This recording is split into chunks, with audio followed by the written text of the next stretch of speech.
السلام عليكم ورحمة الله تعالى وبركاته. اليوم ان شاء الله نشارك معكم هذا المشروب هذا تينفعني في هذا البرد، سورتو مع لاغريب وهاد الموجه هذه اللي كاينه، وحتى ملي كنبغيو كنحسو راسنا انه بحال غادي يضربنا البرد اولا حلقنا، تنحسو بحال الالتهابات بحال غيشدونا الحلاقه ولا غادي نبداو نكحو.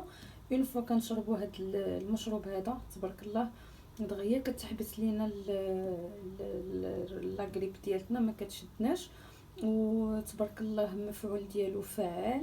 كناخذوا واحد الكاس كل وقيت. بالنسبه للمشروب ديالنا هنايا في كاسرول هذه عندي فيها تقريبا واحد 2 لتر ديال الماء.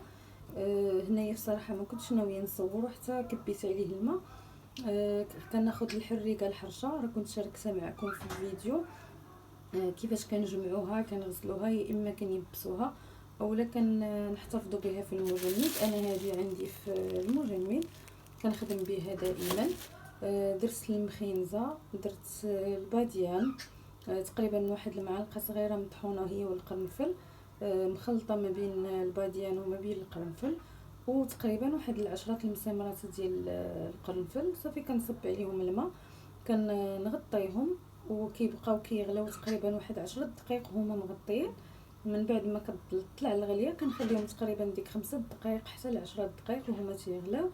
اون فوا تيوجدوا تنطفي عليهم، كناخذ واحد الحامضه كنقطعها هكا دوائر بالقشور ديالها، كنرميها في المشروب ديالنا وكنغطيه كنخليه حتى كيدفى. صافي وكنبداو هكا ناخذوا منه كل وقيت هكا كاس تقريبا 2 كيسان ولا 3 في النهار. تبارك الله فعال هاد المشروب هذا. وكيف ما كتعرفوا الحريقه راه دخلت شاركت معكم الفوائد ديالها، يعني غنيه بزاف ديال الفيتامينات، مقويه، كتحيد لنا العيا، كتطلع لنا الحديد، مزيانه للسعال، مزيانه للجهاز التنفسي، الجهاز الهضمي، فيها بزاف ديال الفوائد. نتمنى ان شاء الله تجربوا هذا المحلول هذا، سورتو في هذا الوقت هذا فهو كيعطينا القوه وكيبعد علينا لاغريب. وهنايا حتى العريشات ديال المعدنوس نسيت ما قلتهمش لكم لان ما كنضيفهمش دائما.